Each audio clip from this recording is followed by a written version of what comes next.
Of the economy. So here's the deal. If you fill this form out, it's free. I'm normally $125 an hour, not to speak. That's if I'm at my house, sitting down in my office, behind my desk in my pajamas, because now, thanks to the internet, we all can do that. If I work on your 8-hour project, just know I'm going to go 8 times 125. Okay, just know that. I'm going to do that. Okay? But, because we're here, I'm not going to charge anybody that ever comes here. Because Dan didn't charge me for this. And let me go through and just scroll down the form. Scroll down the form. Just so you can take a quick look, and then we're going So to if you put a 100-unit building in here, and I'm going to do all the work, you're going to make $10,000. And if I can put more money in there, I'm going to match it with 10 grand, and you're going to make 20,000. Okay, if you do a house, if you just put the info in, we're going to pay you $1,000. All you have to look at this. Look at this. Scroll down. Scroll down. Thank you. Referred by. Referred by. Referred by. Just go to referred by. There it is. Okay, so here's what I'm going to do. What you're looking at here in my business, that's the hardest thing to get. That's the hardest thing to get. Fill out the form. If you fill this form out, you are going to get everything else. Okay? We've set it all up. The United States government has set this up already. Okay? It's not me. I just plugged into it. And if you watch the slide presentation, right here, if you watch the slide presentation, it's going to give you an overview of the industry of what we're not being taught. There's no porthole teaching us this. Okay? I was tired of being broke, going job to job. Okay, and now we have a great opportunity for people like us right here. Okay, so I'm going to shut it down right now. If you put your name right there and your phone number with that information, that's worth $1,000 to $20,000 just to put your name down. Okay, and I'm not going to charge you for that. I'm not going to charge you $125 an hour. Okay, so just to end. Thank you. Thank you, Dan. Thank you very much for letting me do that. I hope all of you bring somebody, and we'll pay everybody that does this form. Not just one person's going to get it. If you fill this form out and you do it, every single one of you will make that kind of money. Because it's in the bank. But the transaction has to close so that we make money to give them. Well, of course. Okay, just qualify that. Okay. I'll fix it so you can qualify. Okay. Okay, so thank you very much. Thank you, Dan. So next, at the end of this month, we're going to really get into the big time. Now we've got Bill. Actually, excuse me. Let me back up. We've got Linda Pliagas who put this on, and she's going to come up here and introduce some of her speakers. I want to thank you very much, Linda, for bringing this all together. So let's give her a hand.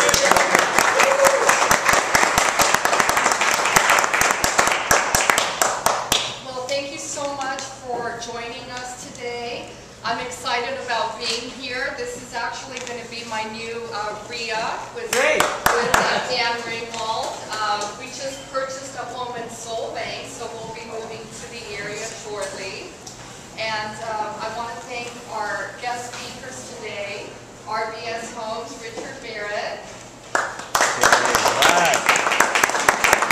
Now, Richard came all the way from the San Francisco Bay Area to join us here, and Mr. Bill Gatton, a renowned speaker and educator who's located in Los Angeles.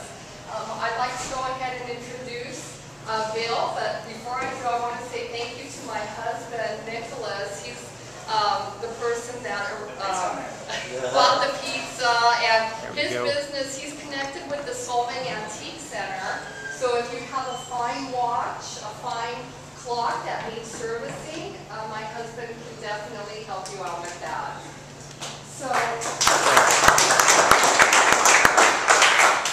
I would like to introduce Bill Gatton, who is an accomplished author, lecturer, seminar leader, and financial consultant, and the creator of very successful NARS Equity Holding Trust Transfer System.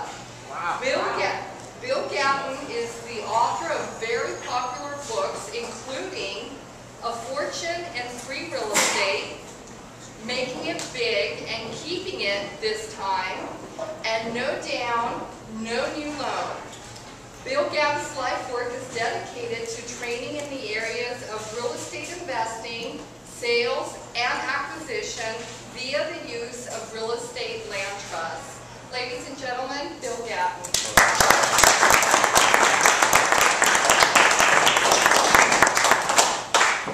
Hi guys. Hello. Can you hear me all right? Yes. All right, let's start off with a couple of things that I want to tell you. First of all, a whole bunch of too good to be true stuff, so we got to get through that first, because a lot of what I'm going to tell you sounds like a bull owning this, okay? However, I want you to know that it's okay to withhold your belief. Shakespeare used to call it a willing suspension of belief. When Shakespeare used to do his plays, what they tell me anyway, is that he'd have men on the stage dressed up as women, he'd have witches popping out of the stage, and it's all unbelievable stuff. So he used to say before the play, understand the concept of willing suspension of disbelief. That's what I want you guys to do. Because a lot of what I'm going to say sounds preposterous until I give you some support for it. So, can you hear me okay? Yeah. I hate to turn it back on you. That's fine. I noticed the other speakers are back here and it's kind of hard to hear. Here's what we want to do. This is the Washington Post article that just came out about a month ago. And the federal government ordered 16 of the nation's leading banks to refund people's money who they had financed on home purchases. And that's no joke. And the reason for that is because these 16 banks are absolutely 100% guilty of fraud. They're guilty of predatory lending practice, they're guilty of fraud, they're guilty of forgery, they're guilty of income tax evasion, they're guilty of all kinds of missed documentation and absence of documentation and so forth. So understand clearly that what I'm going to talk about right now is approaching these banks. If you own a home, we don't care whether you're in foreclosure or not in foreclosure, whether you've never missed a payment, whether you love the payments that you're making, or whatever. If you want to get out from under that loan, you can do it. As long as you're doing it legally, ethically, and as long as you know what you're doing. And this is not meant to be an advertisement for my company, because I really don't want to sell you anything today. I want to explain to you what we do, and if you're interested, you can email me, you can call me, and we'll take care of it. Right now, we've got 150 transactions in process. 4 people who are in, for all but 2 of them are in foreclosure, and about 1/3 of them, their house is already sold, and in most cases sold to a third party. And what we do is this. We're going to get the loan ameliorated, or get their financial obligation under that loan ameliorated. We're going to approach the bank, have the bank release the lien and give us the house. If we get there too late and we can't keep the house, we're going to approach the bank under the same lawsuit, or the threat of a lawsuit, and we're going to get full restitution from the bank for the money that they've stolen from the homeowners. Now, we've got about 114 transactions under our belt so far where we've approached the banks, got the houses, and so forth. And the way we do that is this. Let's talk a little bit more about the program. Do you suppose, who here has a mortgage that I can talk about for a second? Oh, yeah. Okay, Dan? Yep.